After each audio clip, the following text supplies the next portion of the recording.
Sir Wilkins, how are you? This is for MVP and Omos. How are you guys? Very good. Are you okay today? I was, but now you brought up toy.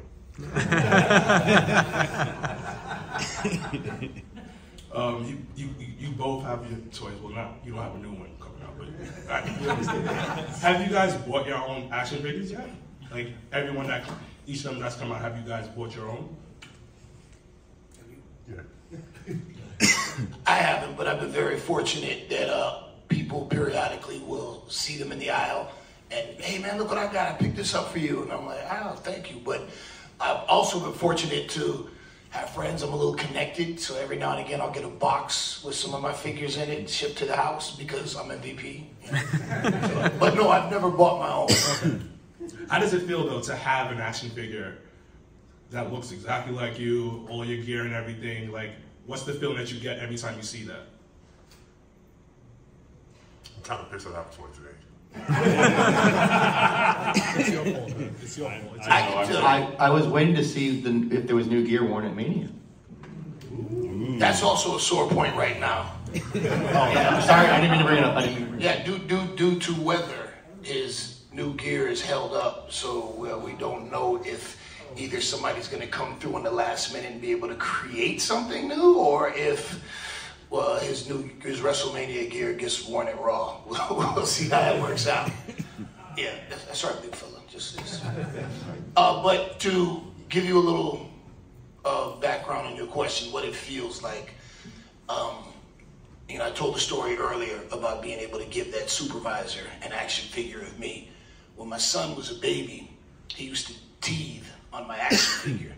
And as a dad, seeing my son, he had, teething rings, but for whatever reason, he just liked to gnaw on my action figure. And when he got a little bit older, we were standing in the aisle at Target, and he was pointing out, he knew the names of all the action figures, and this is during the time that I was away from WWE, and I was seriously contemplating retirement, and it was standing in the aisle with my son looking at other people's figures that it dawned on me, like, wait a minute, man, I want my son to see Daddy hanging up in the aisle. And that sparked the whole return for MVP, because I wanted my son to see Daddy's action figure in the aisle and see Daddy in the WWE. So the action figures are huge to all of us. They really mean a big deal. And for my son, with all of his cousins and friends, they play with all of his toys, and it's so cool that sometimes they even fight about who gets to play with, Uncle Hassan or Daddy or whatnot. So yeah, it's a big deal. One last question, I have to ask this. Anytime an action figure came out of you, you were like, I don't like this. No. Oh, that's no, good. Yeah, good no, job, I gotta guys. say, spectacular, absolutely. All right, thank you. All right. And I also have a zinger that I use sometimes, when I'm talking to a young lady and she goes, I have a boyfriend. I go, really? When's his action figure coming out? Come on up. Hey, how are we doing, MVP and Omos? Exceptionally well. It's an absolute honor to be here and talking to you. And I know it is. The Mattel headquarters. The size of Omos is absolutely insane in person. I just want to say that right off the bat. And my question is, and for MVP in particular, when it comes to Elite figures, that's my main collection. I've seen you in Elite Series 1, Elite Series 9, great figures, by the way. And of course, there was a newer one with your gold outline in black. Some solid attires, but when it comes to an attire maybe that you would like to see in a WWE action figure form, any that come to mind from your career as a WWE superstar?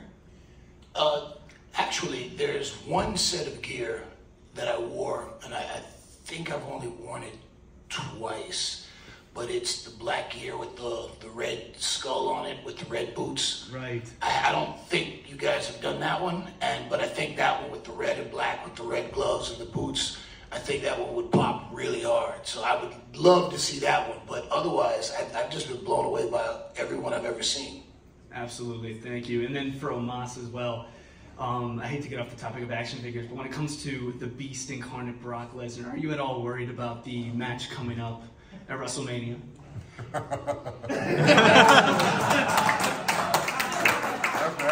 This man asked him if he was worried. You don't watch Monday Night Raw, huh? Listen, I'm just going to say this real quick.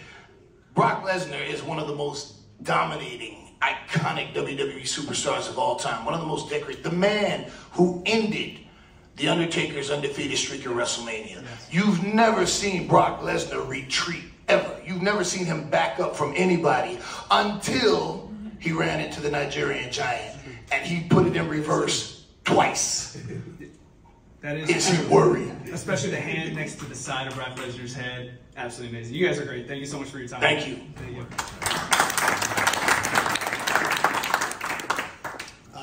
A question for both MVP and the Mattel team. For you, you're well on the record as not being happy with your suit in 2K23. It's a damn travesty. We've seen the image of the MVP in the suit from the basic line. How do you feel about the gray suit with the purple tie look? I think they did a great job. I got to be honest. You know me. I don't bite my tongue, and I'll be critical where criticism is due. But the Mattel line, every action figure I've seen of mine, and I've never heard any of my colleagues complain. They do a great job. Now, if I can get 2K to do a better job in my suit, that's a different conversation, different people. But yeah, I was very pleased with it. I think it came out great. And then when it comes to the Mattel Creations crowdfunding stuff, obviously you guys had, I believe we spoke about it a little bit earlier, you had the Raw stage at Mania last year, so it's something you've long had in the works. And I believe you mentioned you're thinking of it for like the next crowdfunding thing. How important is getting the success on something like a Nitro Arena to show the company and WWE to continue doing this and also do like an even bigger Raw Arena moving forward? So I'll take this one.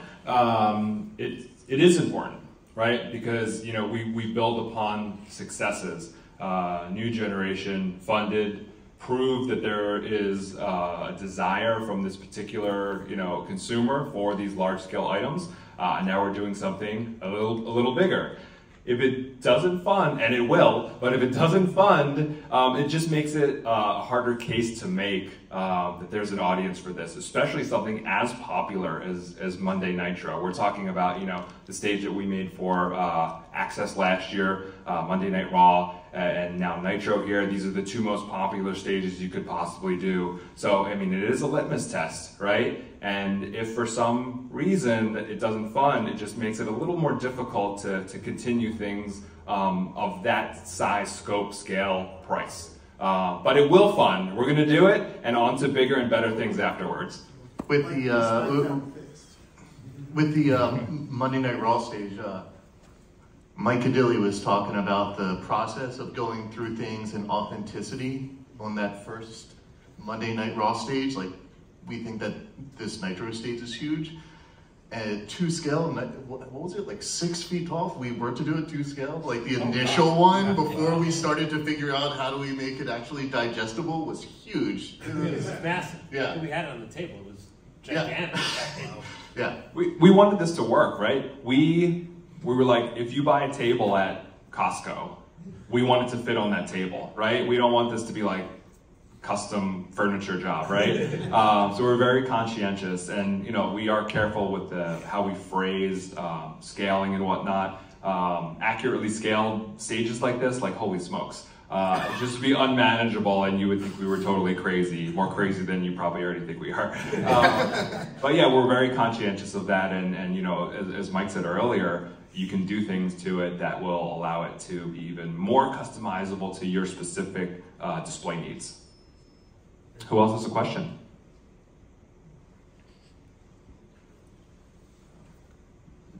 All right, I have a question for the team. That's a really awesome Captain Lou that I saw up there. I was really excited about that. I don't know if this is ever going to be possible, but you have to do it unofficially. Is there a way to get a variant of Captain Lou where he's dressed like he was in the Super Mario Brothers Super Show? That is so high on my personal list. He teases me about it frequently, so okay? I'd sing the song. I would love to. Do the Mario. Yeah. And I think probably there'd be a couple of people who'd really be excited too. I don't think I'm the only, right? It can't be just you and me. Yeah. At least 3. Yeah. At least 3 in the room. Cool. Thank you. All right. Yeah, come on up. I'll sort of piggyback on that with a little bit of wish list here, but Captain Lou and Wendy Richter made me think Cyndi Lauper. She's so connected to both those. Any chance we might ever see Cyndi in this line, or any of the lines? I think we would love to. I mean, I know I can speak for superstars, and Bill can speak to the vast majority. Like, we would love to. Yeah, it just depends if there ever is a deal worked out between WWE and Cyndi Lauper, she would be included in our tour lines, and pretty quickly. If the stars were ever to align, we would absolutely be right there. And I'll throw in there that, recently we've been cranking out figures of people who we never thought that we would do before. So, momentum is definitely on our side for opportunities like that. So, fingers crossed for Cyndi. She's definitely high on our list. Thank you. All right. Questions? Alex? So now with the new Build-A-Figures not consisting of suited bodies, do you think we could see interchangeable torsos as a new feature on possibly Elites or Ultimates down the road? I'm just trying to think of just like the tooling costs involved and all that, and I'm just Well, I don't. Yeah, as a notion, I think it's great. Anything that can just continually improve and advance our line. I'm always looking because we want the supers, the Ultimates. I think they're the best action figures on the market. I'm probably very biased in my opinion on that, but I'll still stand by it. I'll stand by you, Bill. Okay, great. I just, there's kind of a little bit competitive. I'll admit to that. I want to make sure that when you go into a store and you have a certain amount of money, I want when you look at the Ultimates, there's no question that you're getting the most for your money buying this compared to anything else in that aisle. And so a continual improvement in what we can offer for that price point is a big part and parcel of that. Okay. Any other questions? Come on up, don't be shy. Oh yes, come on. Joe Shoes. Major Wrestling Figure Podcast. Hey guys, number one, thank you for doing this. This is awesome. Last night, obviously, the Rick Steiner story broke, what seemed like minutes apart from your reveal of the figure. How does that affect plans for future figures of that? Don't know. Last night. Don't know. We'll see. Maybe, maybe not. Last night is still today for us. Basically, I slept 2 hours. Yeah. Let me sleep and then get back to me. All right. Any other questions? Sure, come on up. This is for the packaging team. Have you guys already started focusing on the WCW Nitro stage? You know what? That's like literally right now. We're thinking about putting some ideas together as we both gather your feedback and talk to you guys as you come along and join us in the booth. But there's two pathways there that I see. Is one, and we follow suit what we did with the New Generation Arena, or we do something totally new. And I think both are viable options, but this one's going to be, I think, heavily weighted on Bruce since I tackled the last one, New Generation Arena. So look, I think we're going to execute. There's no doubt that we're going to put out something great.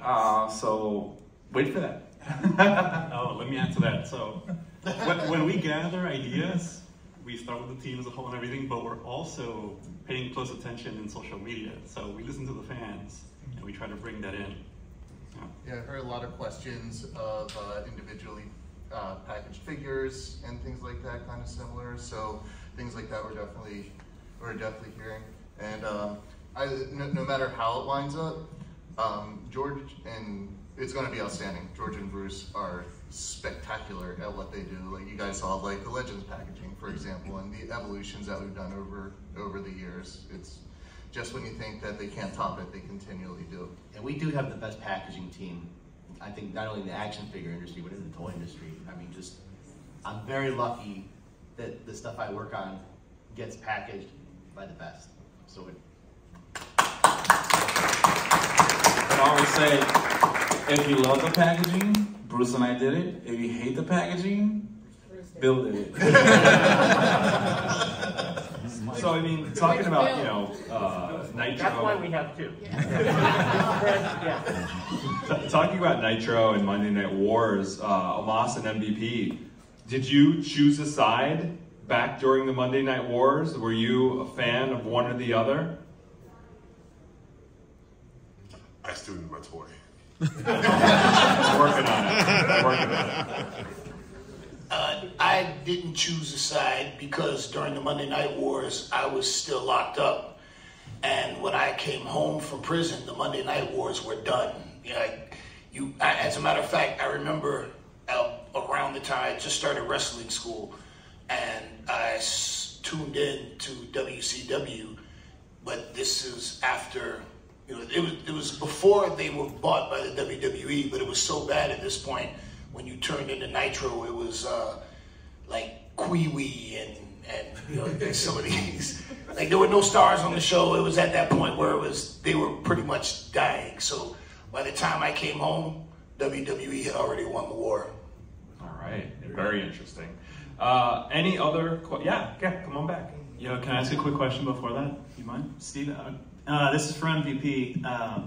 So what I do when I work with the WWE, I'm doing these intricate paintings of historical matches or somebody's career, kind of a retrospective. But my work as an illustrator is to paint and have to really get the details right, really looking at everybody, what your face is, everything. But what I'm asking you about is the gear. And so I've gotten into like making sure I really study the choices y'all are making for what you're wearing.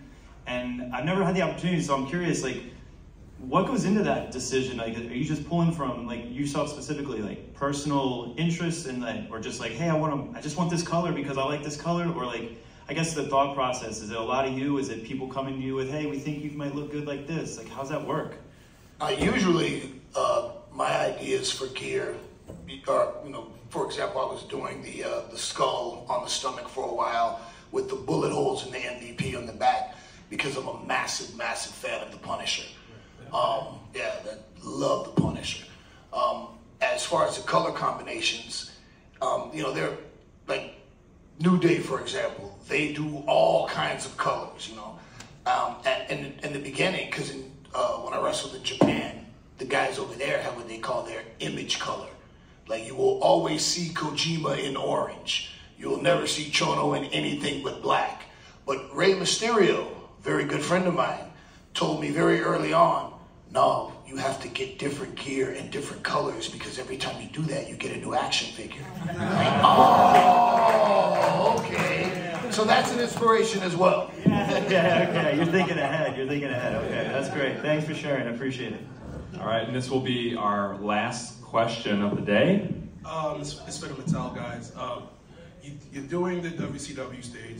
Looks awesome. Absolutely awesome. And you think about doing the Raw. What about SmackDown, especially the iconic one with the fist? So is that coming down the line somewhere? Is it an idea? What are your thoughts? It's definitely one that's comes up a lot in terms of conversations like these I had, and I would just say a lot of it just depends on how if the demand that we think is there for the Nitro stage is there. All signs are pointing to that there is, and then once that's funded and gone through the system, it's now time to work on the next one. That's one that between that and then the Raw stage, like those are the two that seem to come up as on wish lists. Yeah, we hear a lot of that. It's one of the signature stages for sure. Okay. And the Ovaltron. No, you guys need to do that very niche, was it Survivor Series with the skull, like the Stone Cold with the skull, and the snake? Yeah, they'd only use that once, but make that was badass. I'd like to piggyback on my question. You talked about if the demand is there. How do you measure demand for something that you haven't put out? Yeah, so we're crowdfunding it now. So this is kind of like putting, we're taking the retail, the Walmart, Target, Amazon aspect out of it, and now the consumer fills that role. So it's available now. If they want it, they can pre-order, and if we hit 5,000 units backed of this $400 item, we move into production. And the more that people buy, the more figures they get with it. And like Steve was talking about, one thing building on another, we need everyone's help to take the first step. But that doesn't mean we haven't thought out beyond the first step, or the second step, or the third step, or around the block where we'd like to get to. So there's a plan, but we gotta. I don't know whose idea that was, but they deserve a raise. That's a good idea. All right. Cool. Well, that was the last question of the day. I do want to thank MVP and Omos for coming out. I'm especially sweating. Billy's sweating a little bit, but how it is. And thank you for joining us. Thanks for the Q&A. Thanks to the Mattel team for your time here and your minds and explaining the process to our guests. And thank you to our guests for coming out and joining us and seeing how we do things here. You know, we know that you guys are super fans and love WWE, love action figures, and I hope now you have a deeper insight on the process. Enjoy WrestleMania. I know it's the first WrestleMania for a lot of you guys, so it feels very special that we're a small part of that. So enjoy tonight. It's very special. Nothing is like WrestleMania. And you know, we'll be around, you know, for the next hour or so if you want to continue to chat and whatnot. But thank you, everybody. Thank you.